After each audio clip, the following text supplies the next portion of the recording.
Call the meeting back to order for the regular meeting of the Morganton City Council, June the 4th, 2016. This time, I'd like to have Mayor Pro Tem Forrest Fleming lead us in the Pledge of Allegiance to the flag. Join with me, if you will. I pledge allegiance to the flag of the United States of America and to the republic for which it stands, one nation, under God, indivisible, with liberty and justice for all. Thank you much, and please be seated.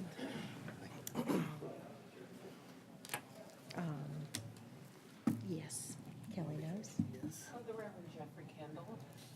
Reverend Jeffrey Kendall, please, will lead our invocation. Good evening, and thank you for the invitation. My name's Jeffrey Kendall. I'm actually the only Catholic priest to come out of Morganton, North Carolina. I'm Right. one of one. I had a double bypass surgery and I'm on leave of absence, and that's why I'm incognito. So that explains my attire tonight. Glad to have you. Well, thank you. Happy to be here. Let us pray.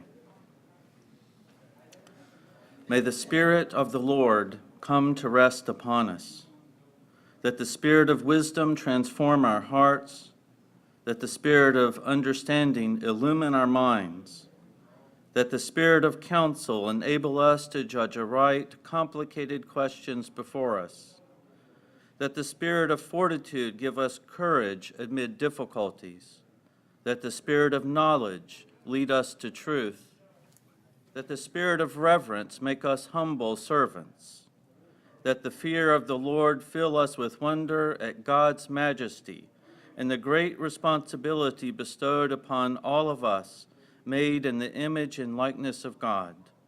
We make this prayer through Jesus Christ our Lord. Amen. Amen. Thank you. Thank you.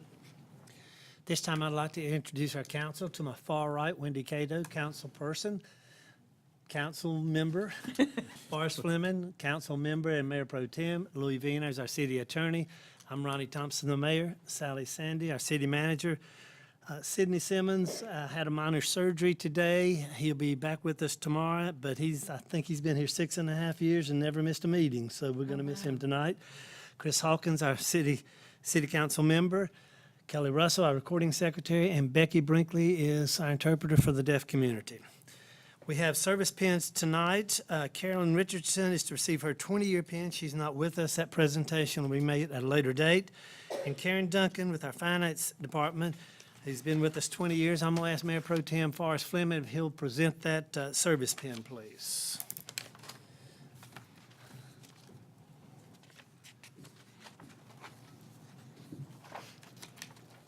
Well, congratulations. How nice. We're delighted to have you, and we'll expect 20 more. Yes, Yeah, right. Expectation. Not a realistic Realistic. one. Well, congratulations, too, and here's your service pin. We wish you well. I would just like to say that it has certainly been my privilege to serve this community in the capacity of finance director for 20 years. I am so grateful for the opportunity that all of you have given me and for the professional growth that I've got to experience as part of the management team here. Thank you. Thanks, Karen.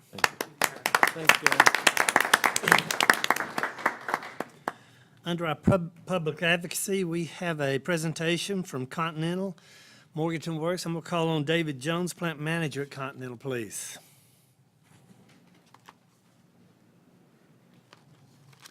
David, welcome.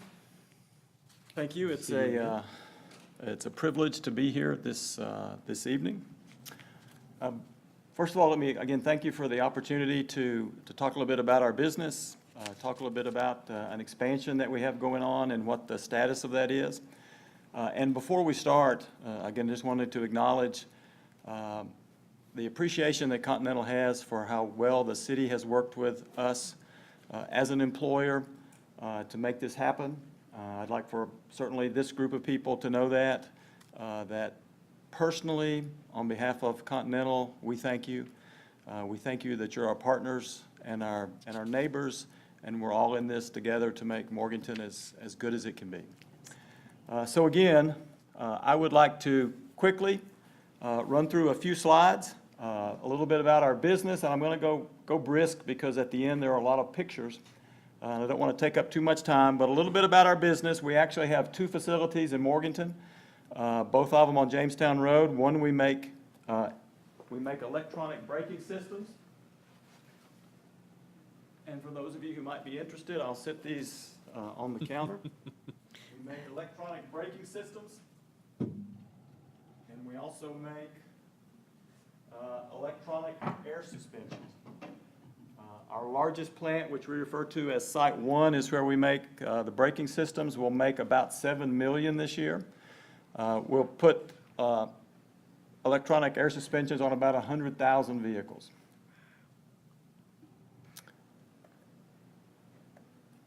Again, I'm going to pass through a few of these, but also just to, for the group to know that the plant in Morganton that we all support, we're not only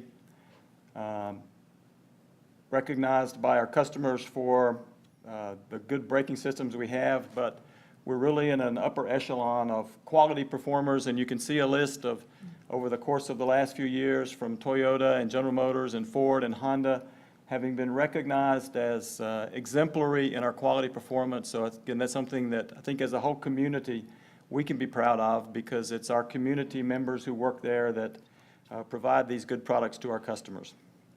That's our leadership team, and we'll pass on by there. Again, just a quick snapshot of how the air suspension fits into the vehicle. Today we have products ranging from the Tesla electric vehicle was one of our applications. We're on the Jeep Grand Cherokee and the Dodge Ram, and we have some new products hopefully launching soon for Ford and maybe Honda in the near future as well. Okay, our primary site, which is where we produce our electronic braking systems, we refer to that as Site 1. It's built on 30 acres. Before we started the expansion, we had about 225,000 square feet. I'm going to move through, again, some of this quickly. Really, this highlights, as you see on the far right, when we refer to our new product, which is up on the counter, it's Mark C1. So it's a new braking concept that we're introducing to the market. It's been extremely well received, and it's the reason that you also see when you go by Exit 100, you see the expansion activity that we've had in place. Our Mark 100 product, you can see the complexity of it.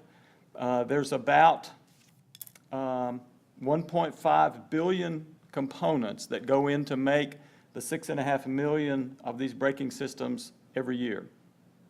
Our supply chain, and I always like to show this when we talk about our business at Morganton, because we tend to think that we're isolated and we're either in Burke County or maybe North Carolina, and that our reach doesn't go further than that. But I have 2 slides that are, I think, pretty powerful that shows the impact that we have internationally, both in our supply chain and where parts are coming from and where our customers are too. So if we just watch these eras, we think about us being in North Carolina, in Morganton, and our products come from Virginia, from Mexico, and as you can see, the other parts of the globe where parts are fed in to make these 6.5 million units. And you can see geographically, literally, when we talk about business being global, it truly is in the sense of what we do at Morganton. We have components coming from every continent and every geographic region. Our customers, very similar. So if you see in any given parking lot a vehicle, you can be sure that some version or some model for that car maker, we have product on that. We are one of the primary braking system manufacturers. Us and Bosch and TRW are the 3 largest. We're continuing to fight for market share, but you can see a who's who list, and you can see practically every manufacturer, both domestic and international, where we are putting product. And it's also interesting to see, even though our focus is to provide the automakers in North America, you can see where our reach goes from Morganton, where we provide some products to all of these other international areas as well. So a lot of breadth, a lot of reach from Plant Morganton.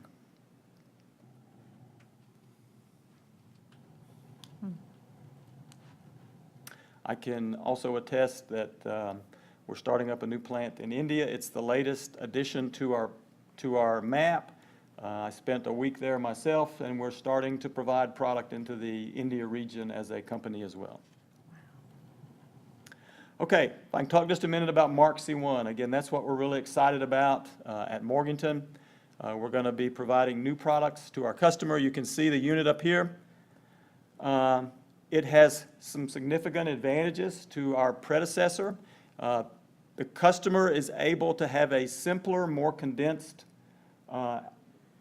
hardware. The interface is much simpler.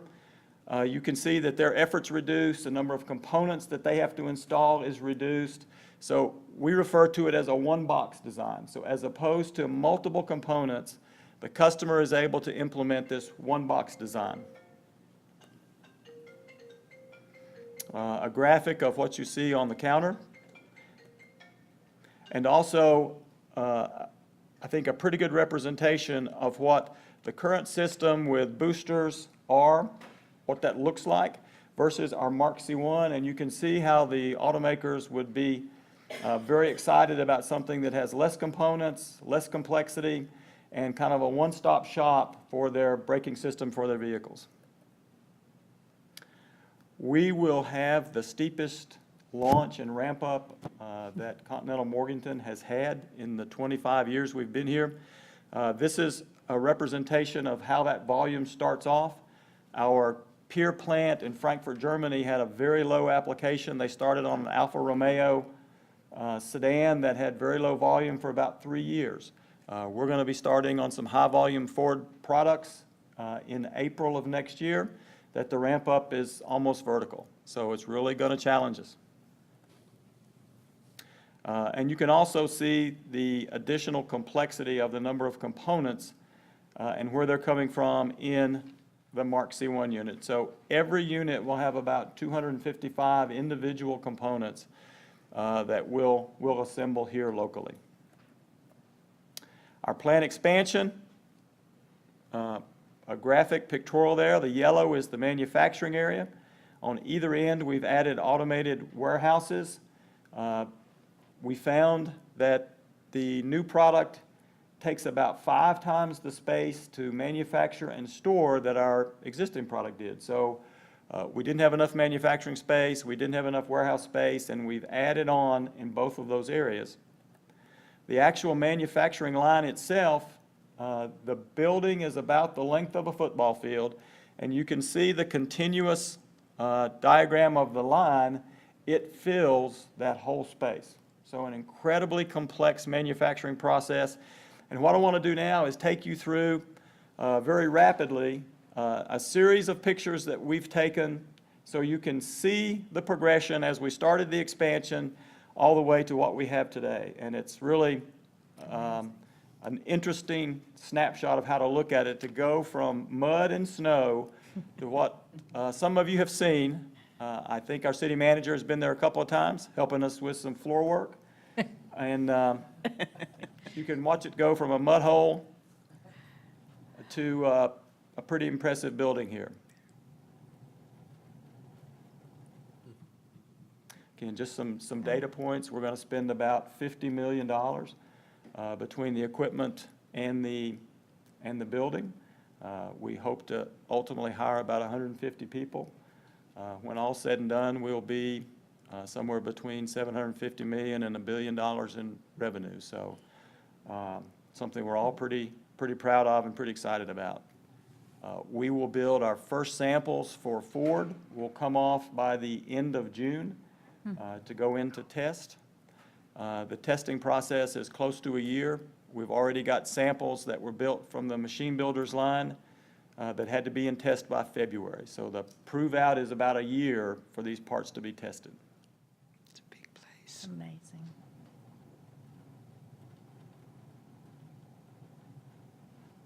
So these next couple of slides, I think, give you a real look at the complexity of the line.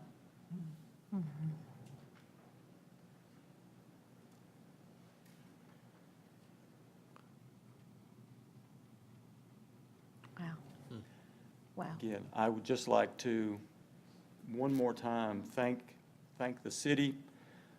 They have worked with Continental as an incredible partner, helping us from any concerns about permits or approvals or any variances. It really is an incredible opportunity that we have to work with a municipal organization like the City of Morganton. We're very proud of all of that, proud of the relationship we have, and you guys heard me talk about putting a stake in the ground for a long time, and that's what we believe we've done, and we're excited to launch this new product come April of next year. David, thanks. Any council have any questions for David? Very impressed, very impressed. Thank you. If you need to expand further, just let us know. We'll be glad to We'll work help. with you. We'll certainly do that. Again, thank you for your time. Thank you for the Thank you. presentation. Thank you.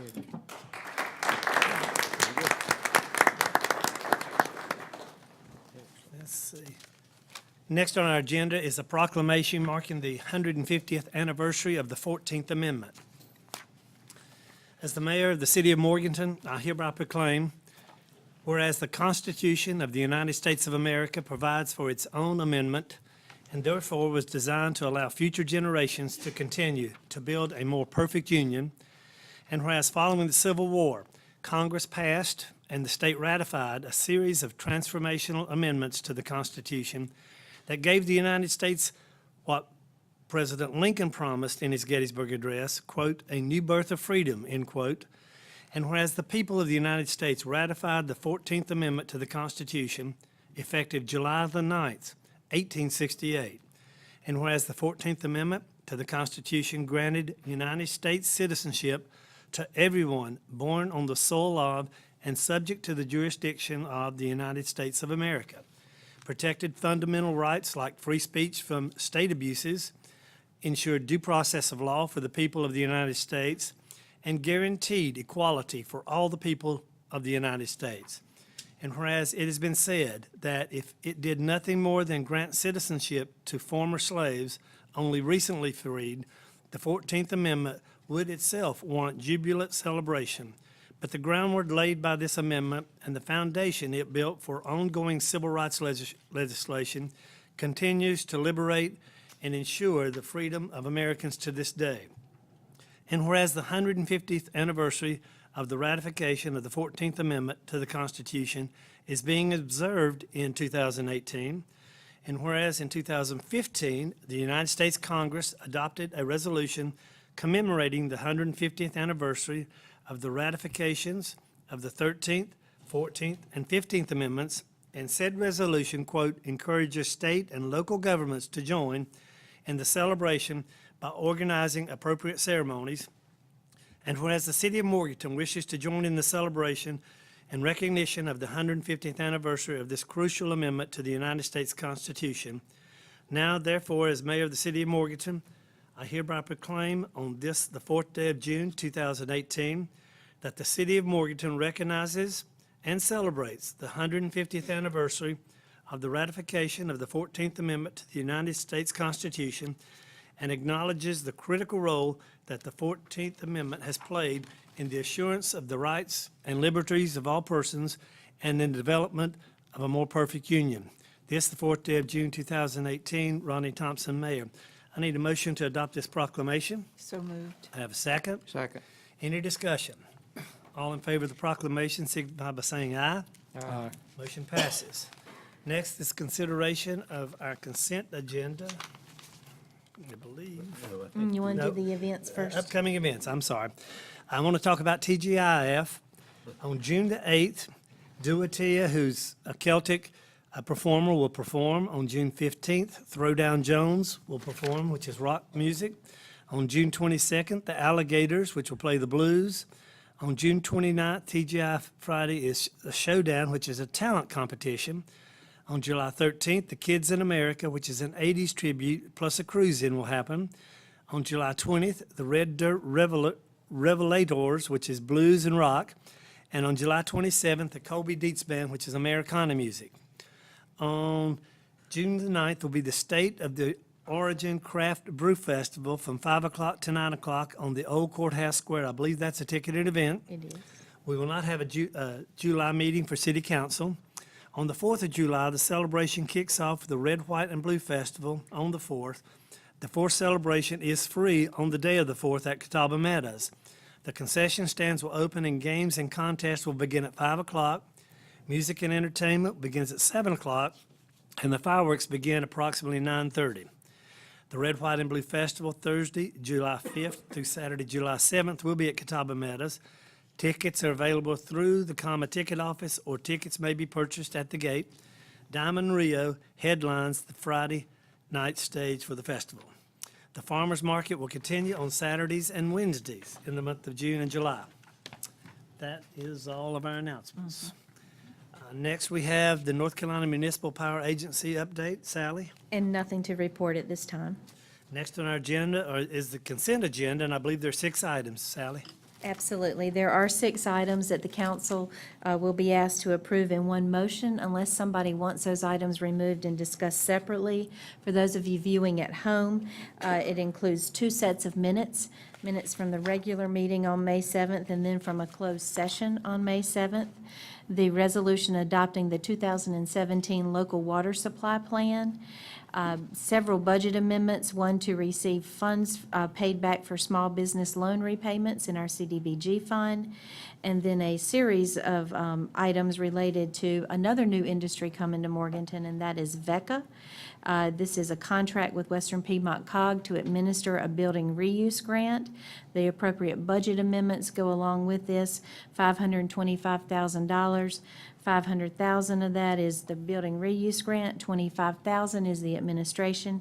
That will be shared by Morganton and Burke County, 50-50. Then we have 2 really exciting things. We have some updates to procurement.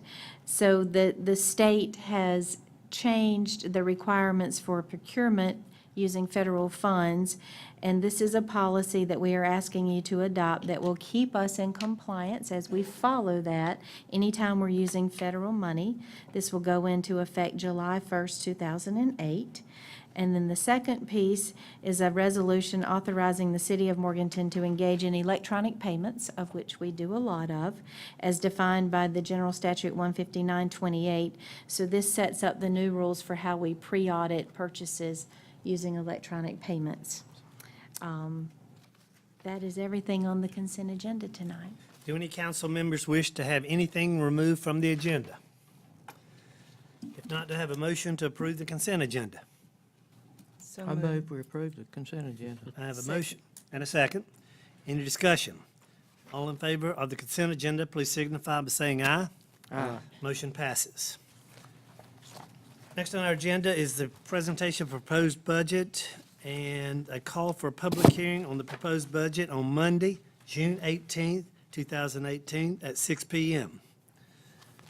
I believe it's the city manager's turn. I think so, and I really appreciate it. Going to talk to you just a few minutes tonight about the budget that is being proposed to you. As the mayor indicated, you will get to hear the details tonight, although you've heard these details because we've been working on this for quite some time. The public gets to hear the details tonight, and then at 6 o'clock in this room on June the 18th, we will hold a public hearing, and the city council will have the opportunity then to adopt a budget for next fiscal year. And as usual, Karen is helping me with the PowerPoint. There's a lot of numbers in this budget. There's a lot of information, and I'm going to try to go through it in a reasonable manner so that it makes sense. First thing you have before you is a budget that is $72.7 million. And that's compared to almost $79 million this year.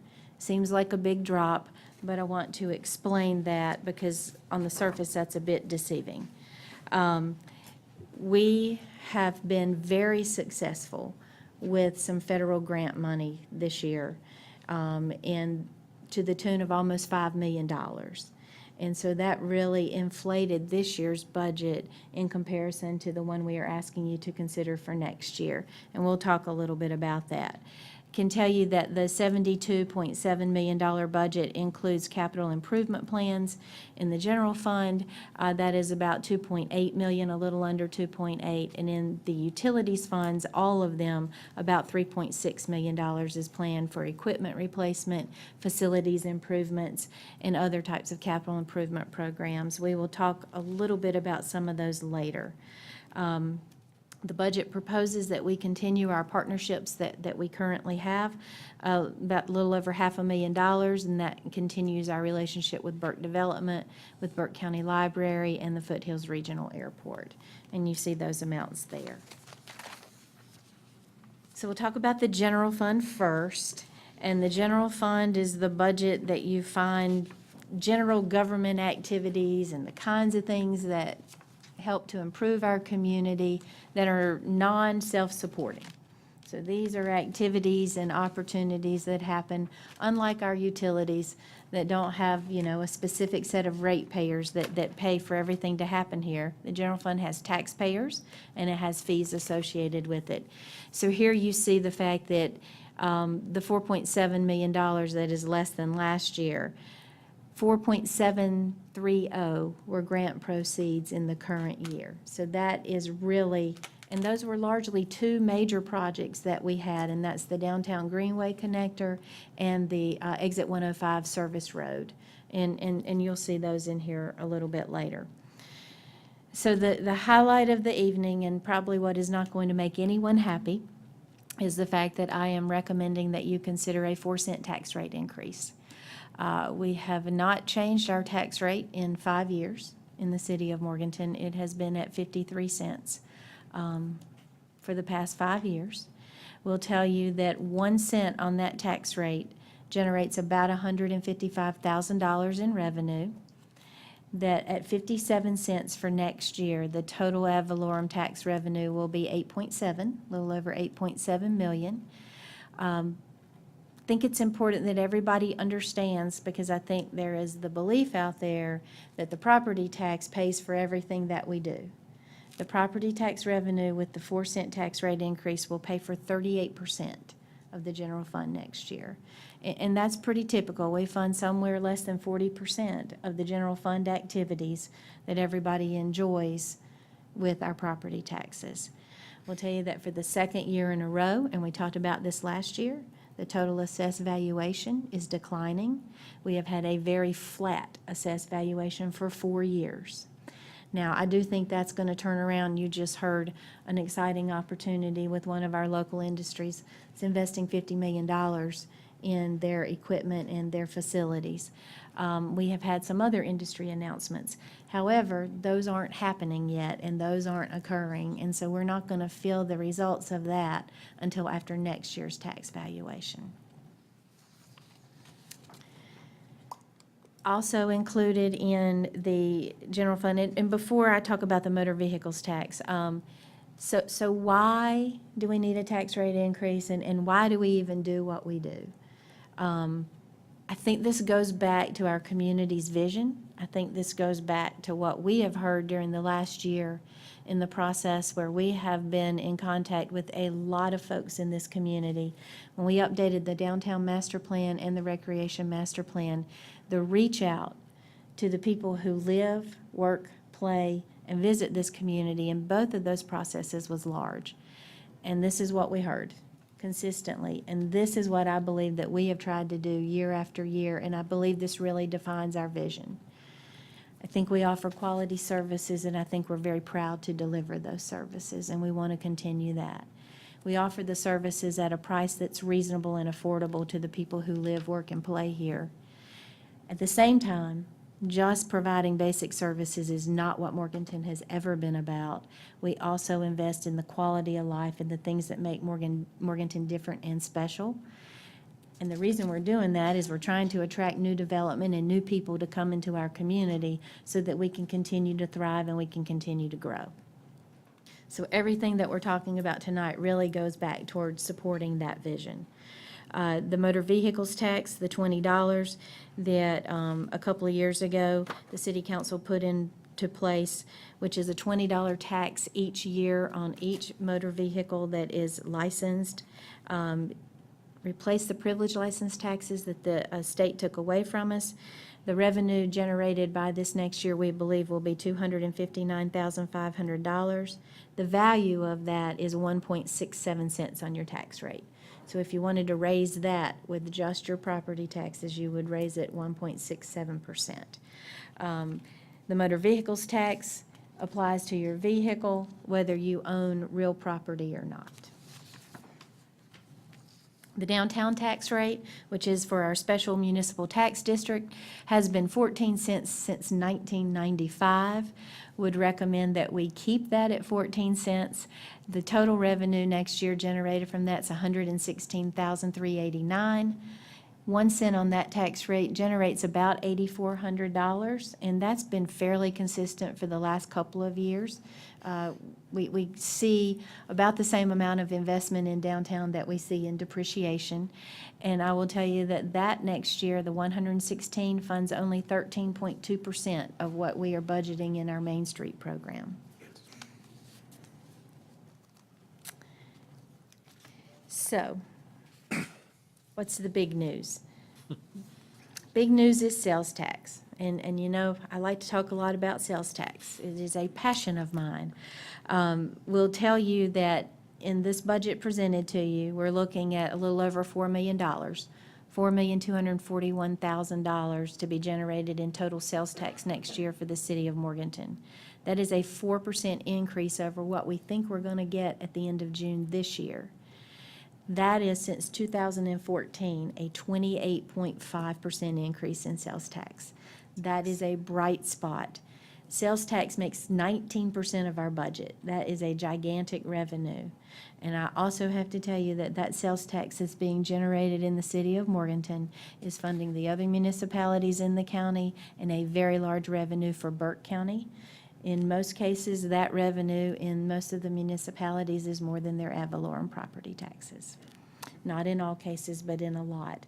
That is a key revenue to not only Morganton, but Burke County and our sister municipalities to continue investing in our communities and continue investing in our vision. I'll tell you that we are being this successful in our sales tax revenues at a time where we have an awful lot of large public and nonprofit projects going on. Those projects receive sales tax refunds, like schools, the waste treatment plant project, investment in our nonprofits, our large nonprofits, the hospital, and some of those in this county. And so we are really having awesome sales tax, and that's a positive. We certainly hope that continues. The budget for the general fund in front of you recommends about $96,000 in appropriated fund balance. That's using our savings.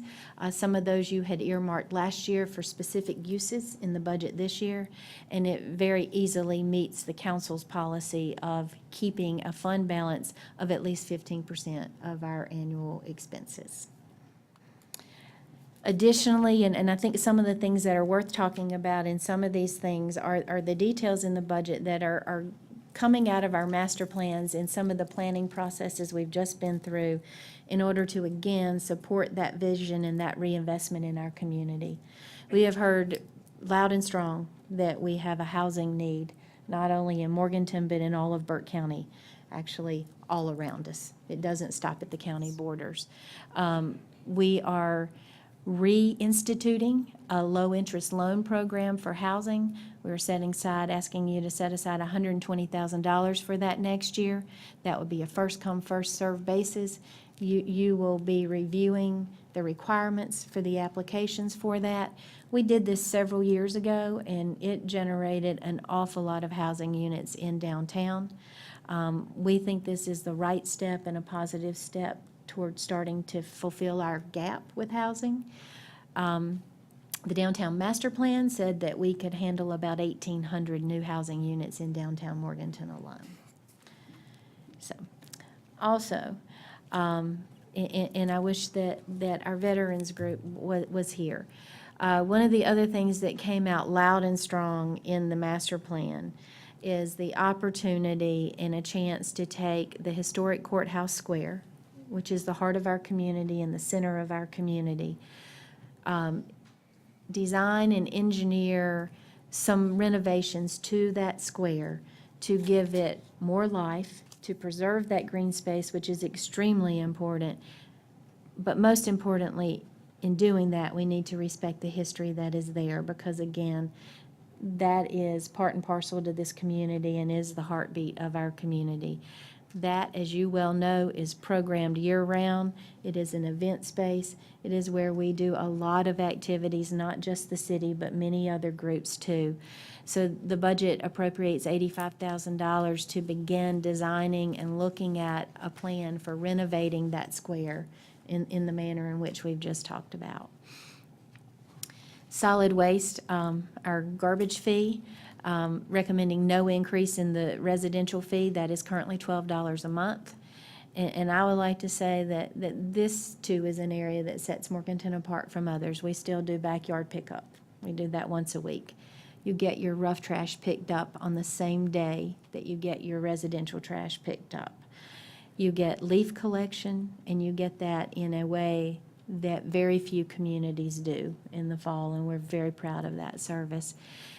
And now you have the opportunity, through a partnership with the city, with Simply Green, is to also recycle and do what you need to do for the environment, and to do that through a partnership with a private entity, and to get that billed on your City of Morganton utility bill. Also recommending no increase in commercial rates for sanitation, and those revenues next year will be a little over $1.3 million generated by that. Public safety, and I want to talk about that. And yeah, we spend a lot of money on public safety, and every dollar that we invest, we get a return on that, because we have a safe, wonderful community that we get to live in. But what I want to talk about with public safety, and part of our vision, so that department has been heavily invested in the last year and a half in community outreach. And why is this important? It's important because of what's going on in our world and what's going on in our nation, and because we want to be a community where we respect that relationship, where we appreciate that relationship, and where we grow that in the right manner. So for the second year in a row, we just graduated citizens from the police academy, plans to do that again. And for more than a year now, we've been meeting with a group of community leaders and representatives in a Partnership for Change type meeting, which is really nothing more than a community dialogue. It is meant to create relationship and trust and all the things that matter when we talk about our public safety department and the relationship we need to have with them each and every day. So then we have the general fund capital, and there's quite a few things in the general fund capital budget. I'm going to point out just a few of them. Just talking about public safety, let you know that their capital requests next year are almost $2 million, $1.8 million. It includes vehicle replacement. It includes over $500,000 to replace our self-contained breathing apparatus for our firemen. That's a big expense, and that's important. We are trying to get grant funding to pay for that, but that equipment is at the end of useful life, and if we are not successful, then we will spend the taxpayers' money in order to replace that. It also considers $550,000, which we figure is really a very conservative estimate. We feel like what's going to happen in the end is we will spend something less than that to refurbish Ladder 1. That's our big ladder truck. That truck is 20 years old, and we believe that by doing that, we can buy another 10 years' worth of useful life for that truck. The cost to replace that truck new is somewhere between $1.3 and $1.5 million. It is a big expense. New roof at Comma. Jim's been running around putting buckets down, and they've been catching water in all this rain. Seriously, we have replaced part of the roof at Comma. This will complete that project. We like to spread things out over several years so that everybody gets a little piece of the pie, and so we don't overburden our citizens in one year. The cost for doing that is $115,000. We have a request for a state Parks and Recreation Trust Fund grant to do a much-needed expansion at the soccer complex. That project's $1.4 million is being accounted for in a capital projects fund. That includes grant funds of almost $450,000 to support that and private donations of $225. The Morgan and Rec Foundation is committing $350, and the rest of that balance would fall to the taxpayers if we are successful in getting that grant funded. The service road at Exit 105 and the Downtown Greenway Connector. The service road's 100% grant funded. That's a multi-year project. That the dollars are included in this year's budget, but I think it's significant because we're talking about $1.6 million. And the Downtown Greenway Connector, that is 80% grant funded. And again, we're talking about another multi-million-dollar project that is just now underway. If it ever stops raining and the equipment that is sitting up at the trailhead for that can do something more than sit there and look pretty. So I think those are important, and those really are just the highlights. You've had the opportunity to look at the details. I want to say that, the rec department and the community house, those we consider our cultural offerings and opportunities in the general fund. All three of those departments are experiencing record growth in attendance and use. The renovation at the community house has changed the game there tremendously. I want to say how pleased we are that those are opportunities for our community to get to use facilities and investments that they've made over the past years, and that needs to be pointed out to everyone. And lastly, I need to say that the Development Design Department, while their name was not beside every single one of these, their name should be, because they are involved in supporting, designing, inspecting, managing, and anything else you can think of with most every project that we've talked about tonight. We'll tell you that the project at Continental that we talked about earlier tonight, Mike Krotz has a daily inspection at that project. And when I mean daily, folks, I'm talking about Saturdays and I'm talking about Sundays. I'm talking about 4 a.m. with a concrete pour. And that's what we do. We make it happen in this city, and we do it with people who are dedicated to doing it. And I just felt like I needed to say that. So now we'll move to utilities, because I know y'all are excited about hearing all this information. So the water fund this year, looking at almost $6 million, a little under 65995. No appropriation of retained earnings is required to balance it. We are looking at a 5% rate increase that would go into effect July 1 of 2018. That increase is being applied to both our fixed and variable cost in the way that your rates are typically structured. What does this mean to a household of 5,000 gallons usage a month? 85 cents a month. It is still a bargain. I mean, you're still talking about $15 a month for your water bills. You know that we had the 10-year rate study that we completed for water and sewer last year that went along with our 20-year capital investment plan and master plan for assets there. This rate increase was called for in that rate study. As you know, we are reinvesting in our water plant, in our water distribution system, and we are, starting with next year, setting aside $300,000 a year in the recommended budget to accumulate in a capital reserve fund to be used for future capital expenditures, in hopes that we will not have rate increases associated with some of those. The capital budget is $1.1 million, includes water tank maintenance, routine line replacement and upgrades. And in all of our utilities funds, we have a Green Street Catalyst project, which is an infrastructure project in the Green Street area. We have applied for an ARC grant, and we have found out that we have received that ARC grant. And so as we start to look at an upgrade to utilities in that area, that's going to set us in the right way to realize some of the opportunities that our downtown master plan has suggested for additional housing, for a possible hotel in that area. You'll see this in all of our utilities funds. We are doing a water project over there, and almost $80,000 of it is being funded by the Green Street ARC Catalyst project money. It's a 50-50 grant. The electric fund, that's the big one in the room, recommending $31.7 million next year. almost 31.8. We are receiving, effective in July, about a 6% wholesale rate reduction from the power agency. In looking at our electric department, our electric fund, and how our growth has been, which also has been flat, had a significant drop with one of our industries that has shut down. Luckily, they are getting replaced.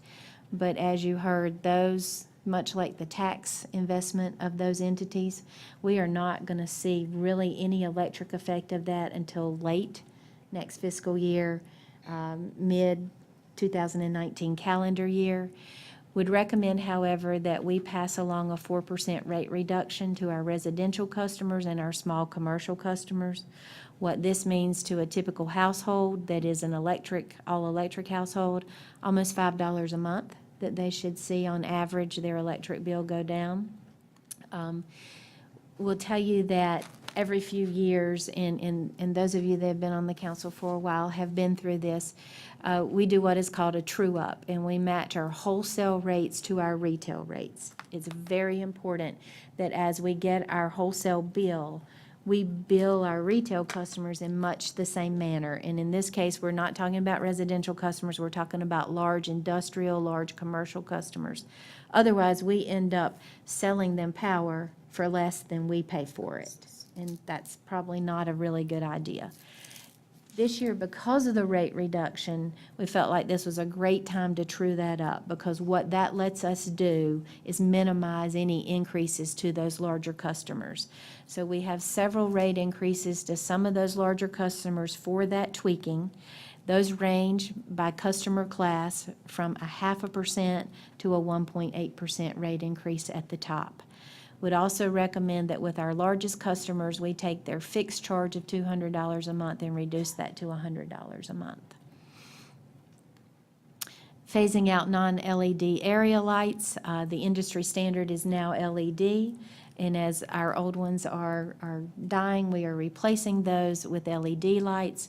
Recommend a 5% increase in area light rates, and that is going from 50 cents a month to $2 a month, depending on the size light that you have. About $600,000 in capital and infrastructure improvements. Once again, you see the Green Street Catalyst project and $77,902 of that being funded by grants. Would also recommend that next year we set aside $750,000 in a rate stabilization fund to be used down the road to help us offset future rate increases. The wastewater fund, 6.3, almost $6.4 million. Planning to use about $68,000 in appropriated retained earnings there. You know that we are in the midst of our second extremely large investment at our wastewater treatment facility in order to bring that up to speed and to convert that to a traditional treatment. We're leaving our pure oxygen treatment. We're in the midst of about a $9 million project there currently. It is going well and on budget. Just like the water fund, when we did our rate study last year that looked ahead for 10 years, we knew that we were facing several years of rate increases. Looking for a 6.5% rate increase in the wastewater fund that would go into effect July 1. Once again, weighted between the fixed and variable costs. For an inside city customer using 5,000 gallons a month, that's about $2.13 a month to you. What is key about this 6.5% is the fact that for the first time in my history here, 25 years, we will then be at wastewater sewer rates that will qualify us to compete for state funding. We have always been under that level, and so we have never been able to go after the state pots available for future improvements. So we think this is really significant. Capital budget there, just under $1.5 million. Line replacements, vehicle replacements, equipment replacements, $400,000 to upgrade a secondary clarifier. Very important, something that we postponed, but that really does need to happen in order for us to efficiently and effectively continue to treat our waste stream. Once again, the Catalyst project, grant funding of almost $77,000 for that. want you to understand with the two large projects that we have, the one we've completed, the one we're in the midst of, $1.9 million, 30% of the wastewater budget is in debt service. And the lion's share of that is for those two large projects.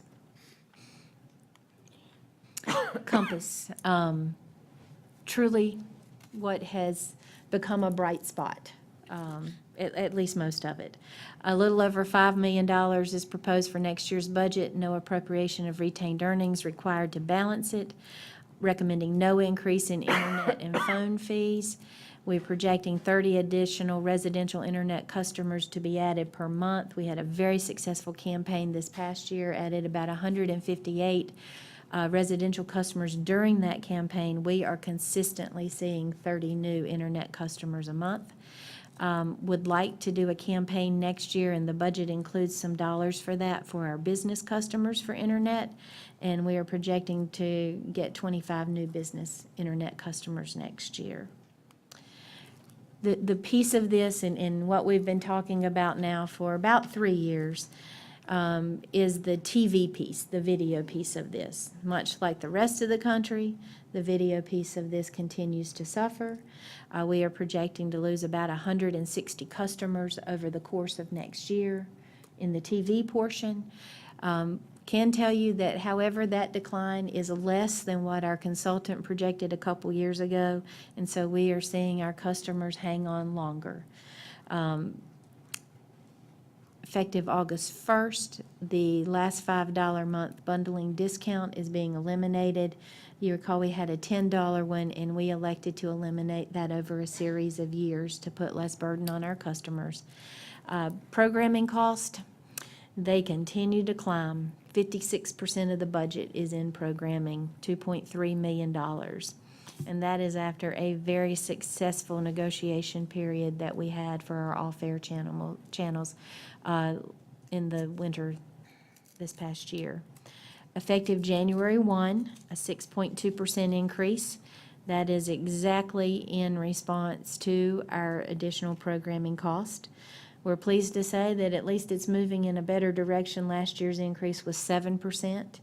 When we started working with the consultant, you committed to raising those fees each January commensurate with what our programming costs are increasing.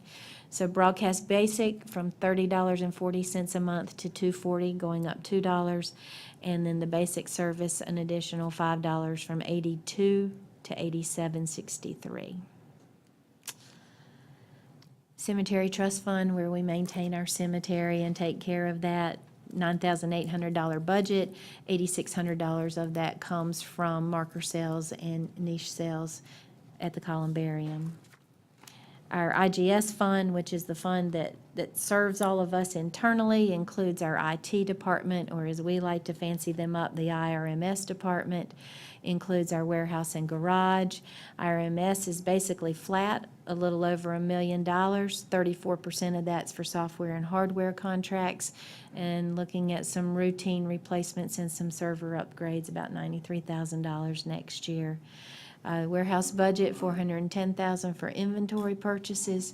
Equipment services budget, $675,000, and out of that, $400,000 is for fuel purchases. We think that's going to be a little higher with the current trend than it was in the current year that we are completing.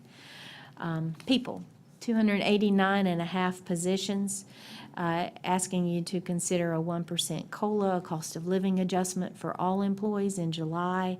That totals citywide $154,000, in keeping with your commitment to moving toward a system of pay that awards our higher performers and encourages our employees to go that extra mile and to do more.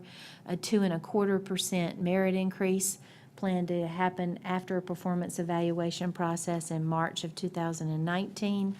The total cost for that next year citywide is $117,450. We have just completed, you know that last year you commissioned and completed and implemented a pay study, a pay and classification study. There were some salary adjustments made for the results of that pay and classification study. Some of those Adjustments were made to base salaries to make them more in line with market. Most of them were made because we found that our workforce was largely compressed in the first 5 to 10% of the pay ranges, making it difficult to hire new employees when you're hiring them in making more than your seasoned employees, also making it difficult to retain good, decent employees to provide the services that we do. You committed to us reviewing after that pay study implementation so we don't fall behind again, reviewing ourselves a third of our positions and comparing those to the marketplace every year for the next 3 years. This year, the public safety sworn positions and the electric lineman positions were reviewed. Those were chosen because those are 2 areas in which we are having tremendous trouble, not only retaining employees, but recruiting new employees. We found out that we are not in line with the marketplace there and what is happening. And so the budget includes $160,000 in adjustments in those 2 areas in order to make us more able to compete with the marketplace and to retain and hire decent employees in those positions. Next year, we'll take another third and we'll look at different positions and compare those to the marketplace. So, $72,000, almost $73,000. It's a lot of money. Million, I'm so sorry. Million, a lot of money. Something that we don't take lightly. I know that we have talked about in this budget presentation a tax rate increase, some utility fund increases. We've talked about some slight decreases, and we talked about holding some of those fees pretty steady. I will tell you that just like at home, nothing costs the same as it did last year. I will tell you that Morganton is a place that does a lot of planning. We do a fair amount of studying. What makes us different than some of the folks around us in other places is once we've done that, we usually try to implement. We actually try to do something with that planning and with those studies. And I think that's one of the ways that we're a community that moves forward, that doesn't tread water, that doesn't hold our own. Because if that's what we're doing, we're really moving backwards. And I know I tell you all that every year, but I really, really believe that. We're looking at a budget that begins to give us some opportunity to begin to implement some of the major plans and master plans and studies that we've done in the last couple of years. Gives us an opportunity to invest in this community, to invest in the infrastructure, to invest in the services, to create what I believe we all are committed to, and that's a strong, vibrant community for the citizens, the visitors, for the employers, and for everyone that gets to enjoy all that Morganton has to offer. Recently, we had a visit from the state. We have been selected as one of the governor's hometown strong communities. Burke County, Morganton, and the municipalities in Burke County are enjoying the privilege of being one of the inaugural communities selected by the governor. As we had a visit from about 12 different state agency department heads, and we got to meet and talk to them about what we do here, how we do it. We got to start a dialogue and a relationship with how they fit in with us. How do they come to the table and help? How can we work together? And you don't need me to tell you what a great partner the state is in this community, and what a big partner, and what a large role the state of North Carolina has always played in this community. So as I'm looking at this, I don't have a movie again for the second year in a row. I felt like the Hometown Strong initiative said how we needed to summarize this budget and what I believe it does. So as I started to look at what does that mean, what it means, according to the website and according to the visitors that we had, is that it is an initiative that helps to address the needs of rural communities by coordinating the public and private sector in a partnership with state government, that lets us leverage state and local resources, identify ongoing projects and community needs, and implement plans to boost the economy, improve the infrastructure, and strengthen North Carolina's hometowns. So I look at that. So we are like the queen of public-private partnerships. We're sitting in the middle of one of those right now. We enjoy a large partnership with our state. We are about improving our infrastructure and serving our community needs.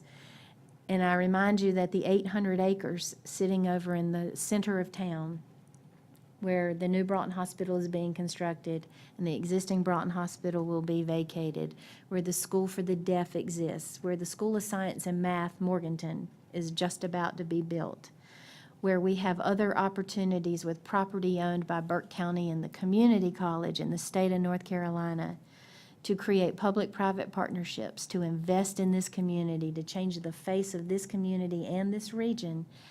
We are the perfect example of state and local partnerships and leveraging those relationships to do more for our community. I think that this budget allows us to do that. I think that it makes a commitment to what I believe the people and you all have told us is the vision for our community. You know, we don't accept status quo and we don't accept no. And just because things are tough doesn't mean we don't keep trying to make them better.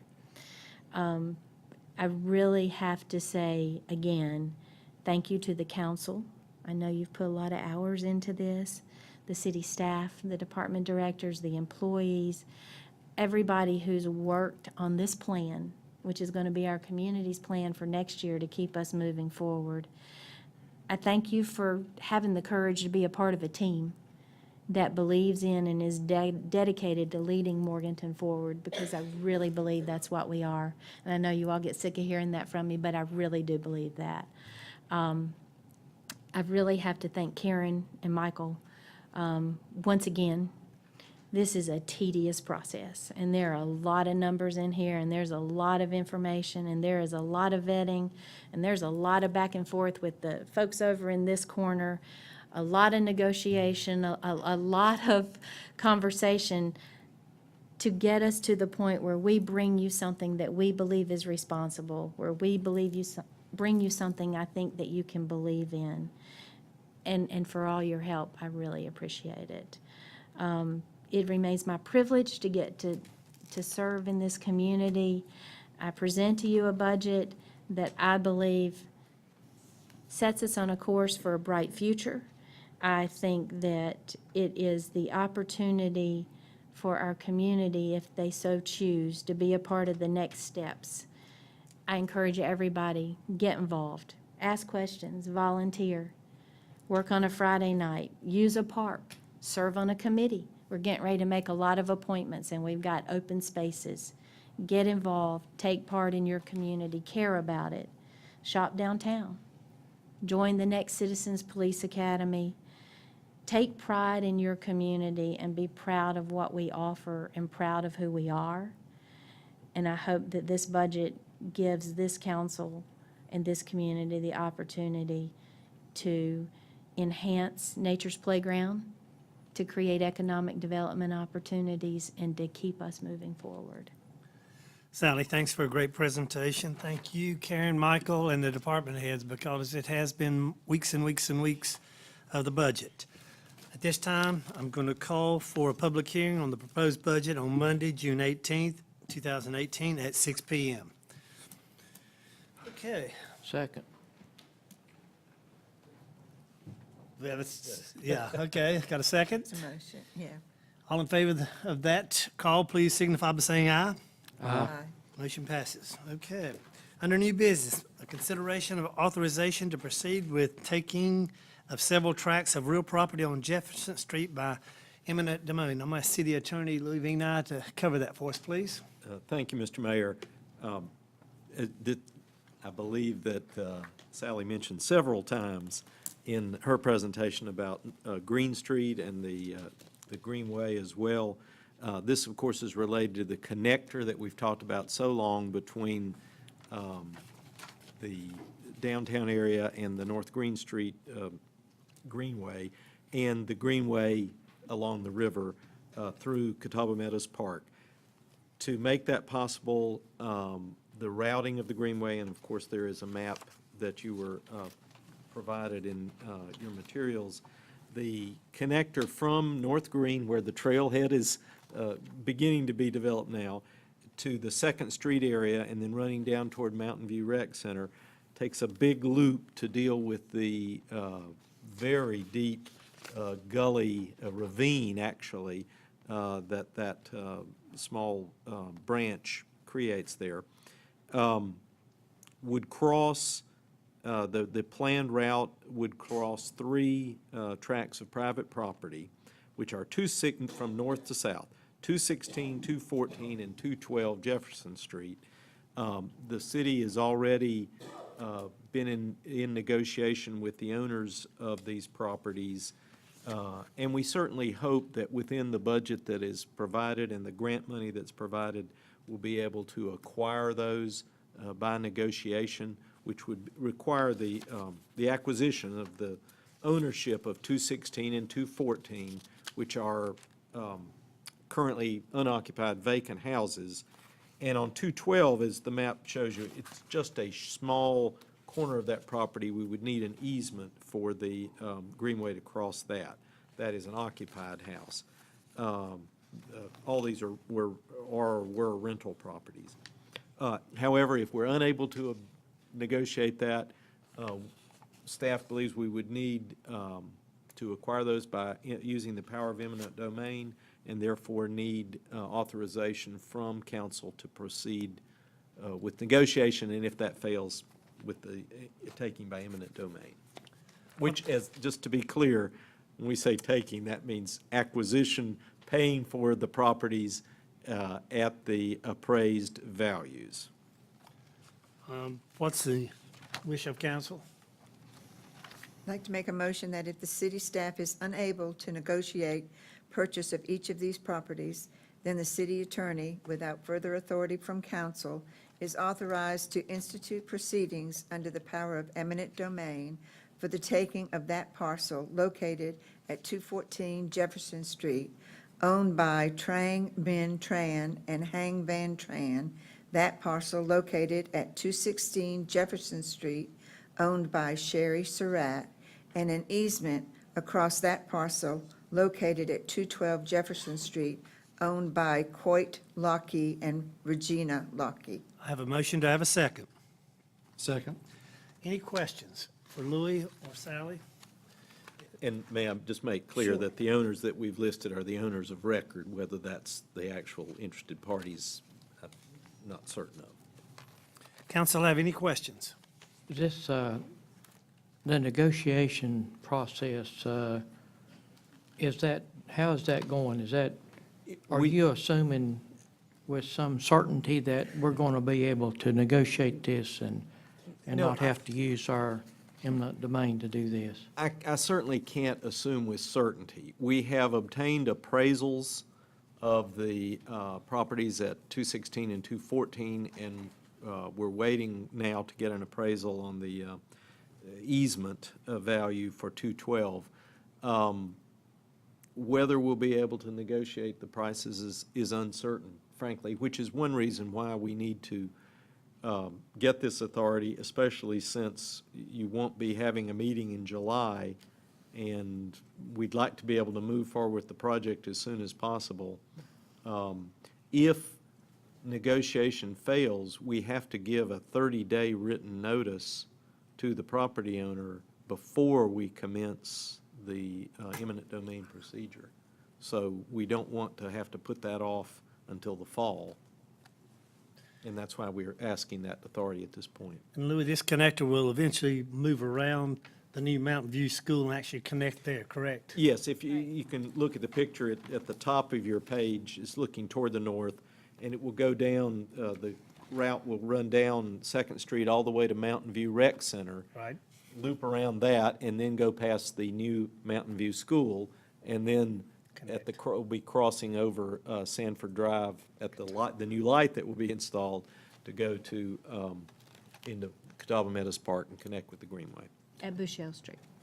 Yeah, Bushell. crossing Sanford at Bushell, yes. Maybe I need to rephrase my question.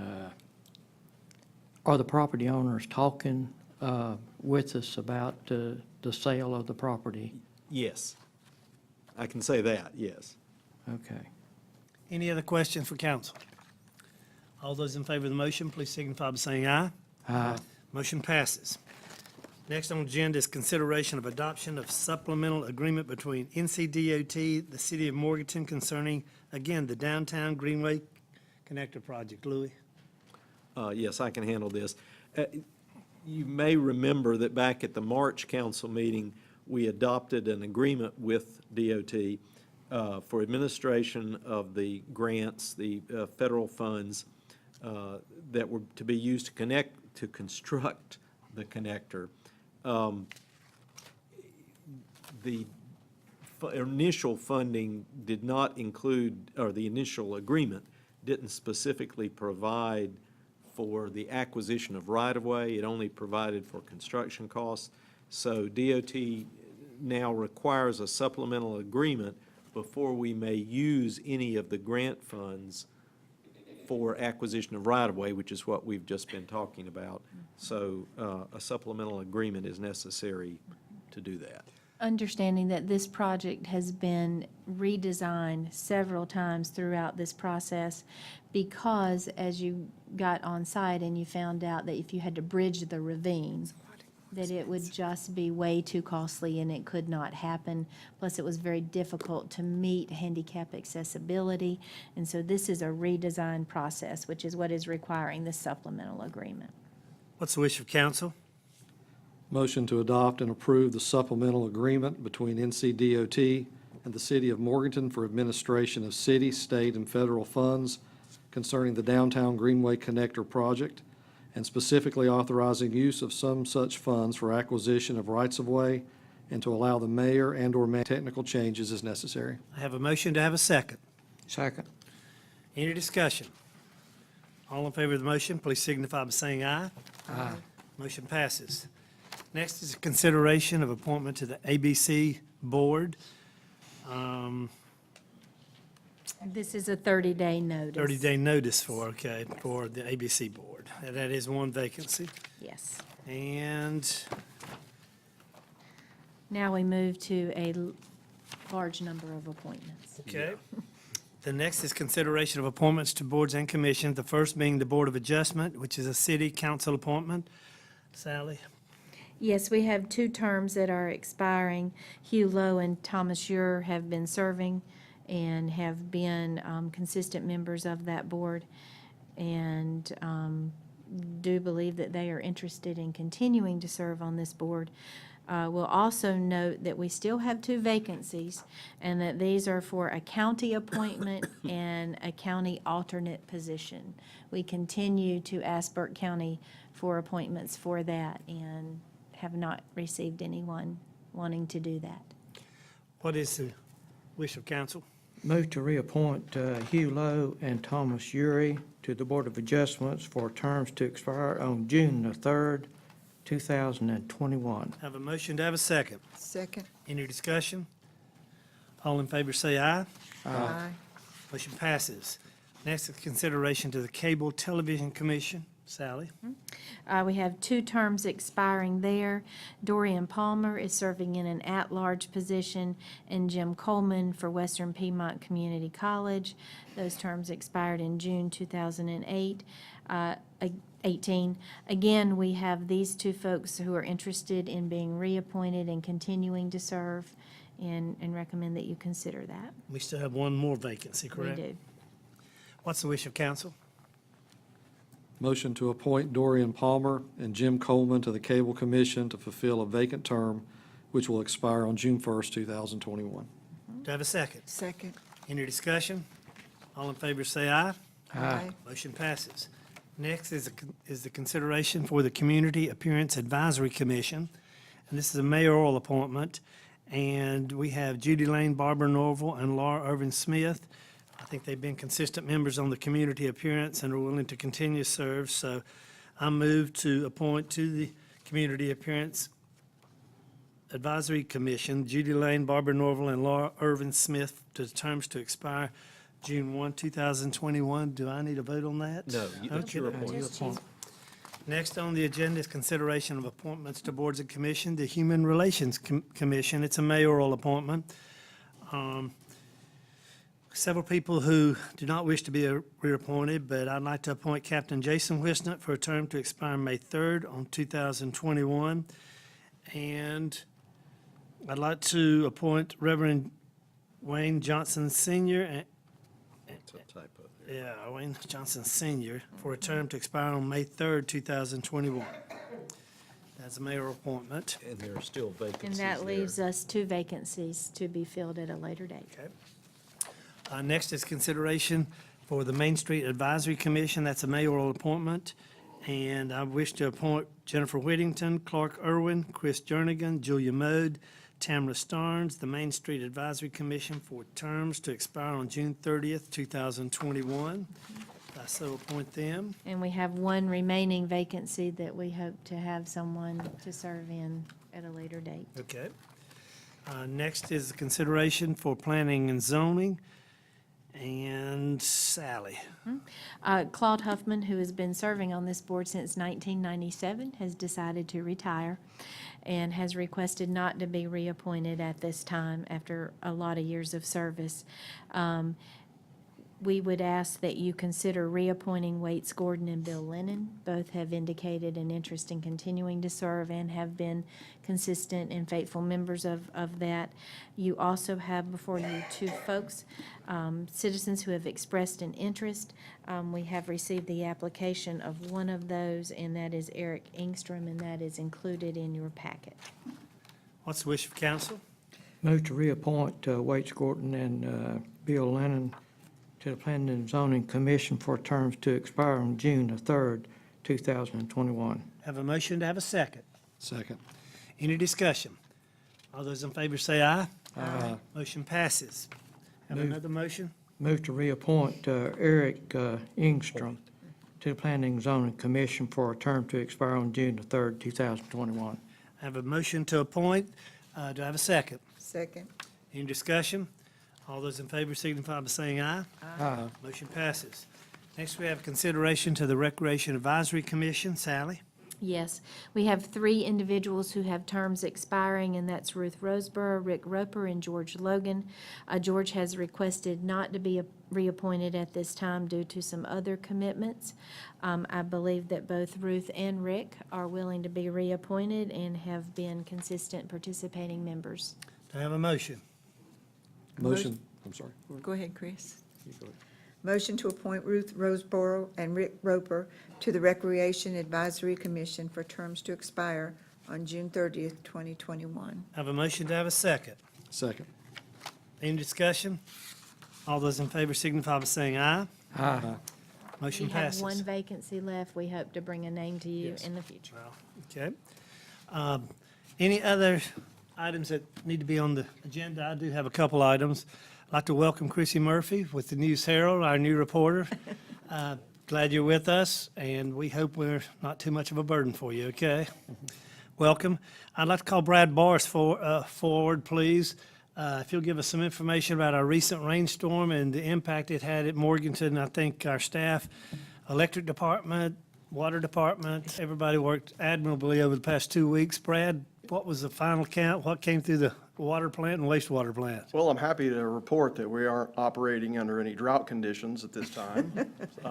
Just to put it in perspective, over the past year, we've gotten a little over 60 inches of rain, which if you look at the 12 calendar months prior to that, we got about 38 inches. So a little over 20 inches more than we got the year before. And a little over a third of that, about 21 inches, fell in the last 3 months. So last Monday, Tuesday, we saw some of the highest flows in the river coming by the water plant that we've seen in the past 10 years. Just to put it into a little perspective, it's, when you look at the flow calculations, at one point by the intake, every minute, about 2 million gallons passed by our intake. And in about an hour, 10 times the amount of water that we treat from Morganton every day, almost 100 million gallons a day, or 100 million gallons in that 1 hour was coming by the water intake. So unprecedented flows, but the plant held up and we were able to maintain compliance along that time. But still, a lot of utilities in this area weren't as fortunate as us. We had a lot of infrastructure issues that they were dealing with. Not that we didn't have any ourselves, but they weren't to the magnitude of some other communities. So we were very fortunate. Thank you, Brad. We were fortunate. We also, McDowell County in this last round was definitely not fortunate. And the electric department has donated some very long poles to them. They are building some temporary crossings that they're going to have to use with road washouts and things. And so they contacted us, and we've donated some poles to them for help in that. So like to help our neighbors because we know we'll need the help someday, and we like it when they volunteer to help us. Absolutely. Brad, thanks so much. Anything else to come before council? We're adjourned.